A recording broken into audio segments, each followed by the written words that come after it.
Hello students. तो हम last day पढ़ रहे थे हिस्ट्री ऑफ कंप्यूटर्स। तो हमने इसका देखा था फर्स्ट जो है चार्ल्स बेबेज ने ब्लेस पास्कल ने कैसे एडिंग मशीन बनाई थी जो कि फर्स्ट 1642 में लॉन्च हुई थी, जिसका नाम था मैकेनिकल कैलकुलेटर।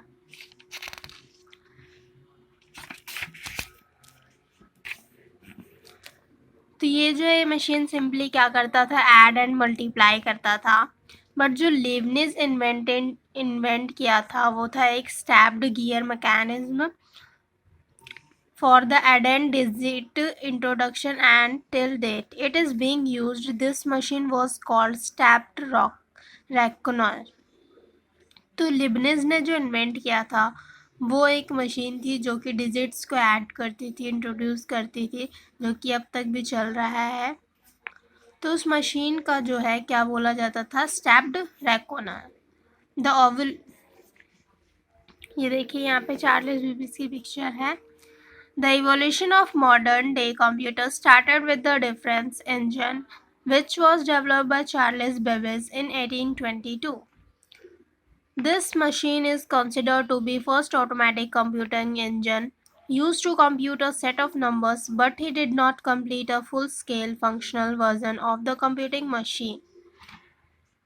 तो क्या था, जो हमारे मॉडर्न डेज के कंप्यूटर है उसकी स्टार्टिंग कहाँ से हुई थी। जो फर्स्ट मॉडर्न डे कंप्यूटर बना था, मतलब जो फीचर्स उसमें थे वो था हमारा डिफरेंस इंजन, जो कि चार्ल्स बेबेज ने डेवलप्ड किया था 1822 में। तो ये मशीन जो क्या था, ये फर्स्ट ऑटोमेटिक कंप्यूटिंग इंजन था जो कि ऑटोमेटिकली कैलकुलेशंस करके देता था, कंप्यूट करके देता था नंबर्स। ये जो है कैलकुलेशन के लिए सेट ऑफ नंबर्स का यूज़ होता था इस मशीन में। बट जो है ये जो हमारा मशीन था, डिफरेंस इंजन जो था वो फुल फंक्शनली नहीं था, मतलब कि हर चीज़ नहीं कर सकता था।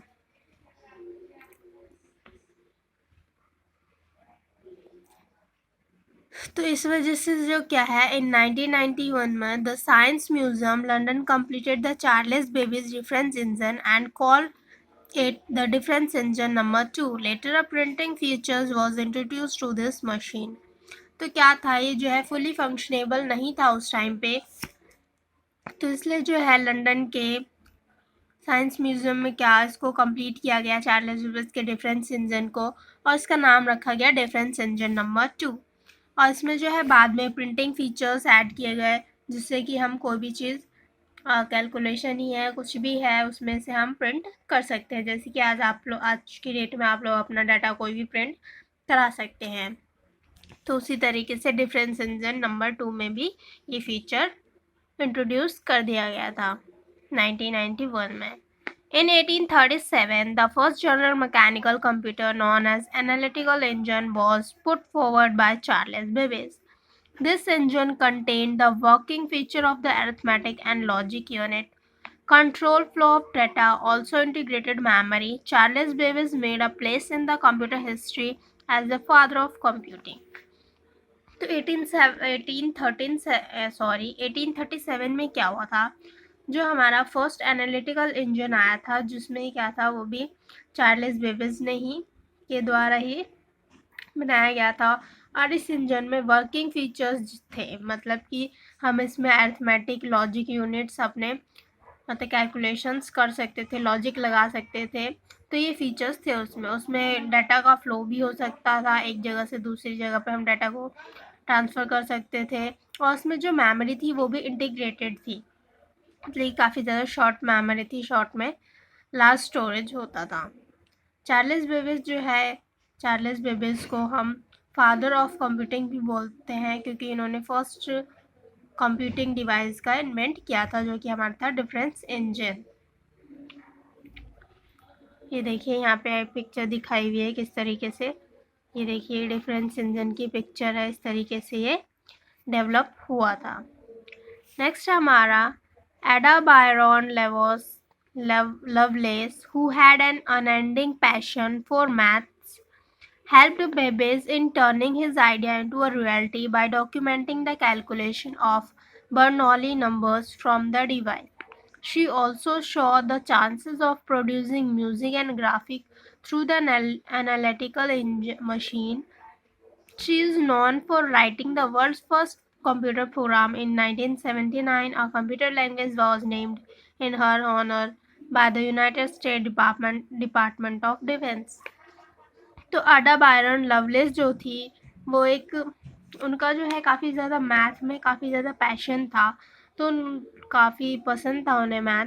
तो उन्होंने जो है बेबिस की चार्ल्स बेबिस की हेल्प की कि जो वो अपने आइडियाज़ को उनको रियलिटी में चेंज कर सके। तो जो कैलकुलेशंस की थ्योरीज थी उनको डॉक्यूमेंट किया डिवाइस जो हमारा ये बना था एनालिटिकल इंजन मशीन उसमें, और जो बर्नौली नंबर्स है वो जो है उस डिवाइस में डाले।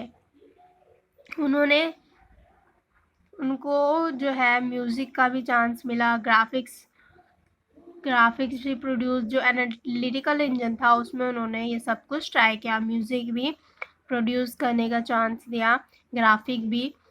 तो वो क्या है जो इसलिए जो है she is non for writing the world first computer program. तो इसलिए जो है उन्हें क्या बोलता है, उन्होंने कंप्यूटर का फर्स्ट प्रोग्राम लिखा था। इन 1979 में कंप्यूटर लैंग्वेज जो है उनके ऑनर में नेम किया गया था United states department of defence के द्वारा। तो जो computer program first computer program return किया था वो किसने किया था, एडा बायरन लवलेस ने। नेक्स्ट है हमारा the computer that follow were built on each previous success and improved upon it. In 1943, the first programmable computer Colossus appeared. जो कंप्यूटर था जो कि मतलब इन सब चीज़ों को फॉलो करते आ रहा था, इन फीचर्स को, तो क्या था प्रीवियस सक्सेस को देखते हुए उसको और इम्प्रूव करते गए और 1943 में जो है फर्स्ट प्रोग्रामेबल कंप्यूटर जो है आ गया हमारा, जिसका क्या नाम था, कोलोसस। कोलोसस क्या है हमारा, first programmable computer. It was pressed into service to decipher the world war second coded message from Germany. तो इसको जो है इस तरीके से प्रेस किया गया, मतलब बनाया गया कि जो हमारा वर्ल्ड वॉर सेकेंड हुआ था, जब जो है कोडेड मैसेज जो आते थे जर्मनी से वो जो है इसमें डिसिफर हो जाते थे। डिसिफर मतलब कि वो कोडेड लैंग्वेज थे तो वो जो है नॉर्मल लैंग्वेज में चेंज हो जाते हैं, मतलब कन्वर्ट कर दिए जाते थे उस डिवाइस के through. In 1951, the US Census Bureau became the first government agency to buy a computer, the Universal Automatic Computer और UNIVAC। देखिए 1951 में जो है यूएस सेंसस ब्यूरो जो है फर्स्ट गवर्नमेंट एजेंसी थी जिन्होंने कंप्यूटर परचेस किया था, बाय किया था, जो कि क्या था, यूनिवैक, यूनिवर्सल ऑटोमेटिक कंप्यूटर, मतलब कि यूनिवैक भी बोल सकते हैं या फिर उसकी फुल फॉर्म है यूनिवर्सल ऑटोमेटिक कंप्यूटर, जो कि यूएस सेंसस ब्यूरो ने परचेज किया था, बाय किया था। क्योंकि जो है क्या हुआ था उसमें वर्ल्ड वॉर सेकेंड में जो कोडेड मैसेज आते थे जर्मन से वो जो है उस डिवाइस में डिसिफर होते थे, मतलब कि नॉर्मल टेक्स्ट में चेंज हो जाते थे, कन्वर्ट हो जाते थे। ये देखिए एनालिटिकल इंजन की पिक्चर है, इस तरीके से होते थे वो। In 1977, the use of computer for consumer was expanded by the Apple Inc. The International Business Machine or IBM PC followed closely in 1981. IBM mainframes, however, were used by government and corporations long before. Now the computers or different forms of computers have managed to enter almost every home in the world around us. तो 1977 में क्या हुआ, जो हमारे computers थे उनको consumers जो है यूज़ करने लगे, कस्टमर्स भी यूज़ करने लगे, मतलब एक तरीके से नॉर्मल यूज़ में आने लग गया और जो है वो एक्सपेंड होता चला गया। फर्स्टली जो है एप्पल इंक ने एक्सपेंड किया था। तो जो इंटरनेशनल बिजनेस मशीन है जो कि IBM PC है वो जो है 1981 में आने लगे। IBM मेन फ्रेम्स जो है वो गवर्नमेंट्स और कॉरपोरेशंस के द्वारा यूज़ होने लग गई और कंप्यूटर्स जो है अब आज की डेट में हमारे डिफरेंट फॉर्म्स में यूज़ होते हैं, अलग अलग हर जगह पे मोस्टली यूज़ होते हैं। और जो है आप तो आजकल तो हर घर में भी कंप्यूटर्स देखने स्टार्ट हो गए हैं पूरे वर्ल्ड में। तो based on various characteristics that computer have evolved, we will classify them into various generations. This phrase generation of computers refers to the different hardware technology used in computer. It provides a timeline of evolution in the computer industry. There are 5 generations of computer as can be classified from 1946 till today. तो जैसे कि computer है उनके time के साथ उनमें अलग अलग कैरेक्टरिस्टिक्स होती गई, उनमें इवोल्यूशंस होते गए, डेवलपमेंट होती गई। तो उसको देखते हुए जो है कंप्यूटर्स को अलग अलग जनरेशन्स में डिवाइड कर दिया गया अकॉर्डिंग टू टाइम पीरियड। तो जो जनरेशन्स ऑफ कंप्यूटर्स थे उनको उनके हार्डवेयर टेक्नोलॉजी के बेस्ड पे, उनके टाइम के बेस पे, उनकी कैरेक्टरिस्टिक्स के बेस्ड पे जो है उनको जनरेशन्स में डिवाइड कर दिया गया, जिस जो है हमें बताता है कि किस टाइम पे किसका इवोल्यूशन हुआ था, क्या क्या डेवलपमेंट हुई कंप्यूटर इंडस्ट्रीज़ में। तो उसको देखते हुए जो है कंप्यूटर जनरेशन की 5 जनरेशन बनाई गई फ्रॉम 1946 टू टिल अब तक। 1946 से अब तक जो है हमारे 5 जनरेशन्स ऑफ कंप्यूटर है अकॉर्डिंग टू टाइम पीरियड। तो उसको हम नेक्स्ट वीडियो में देखेंगे। आज के लिए इतना ही। यहाँ पे कुछ फैक्ट फाइल देख लेते हैं।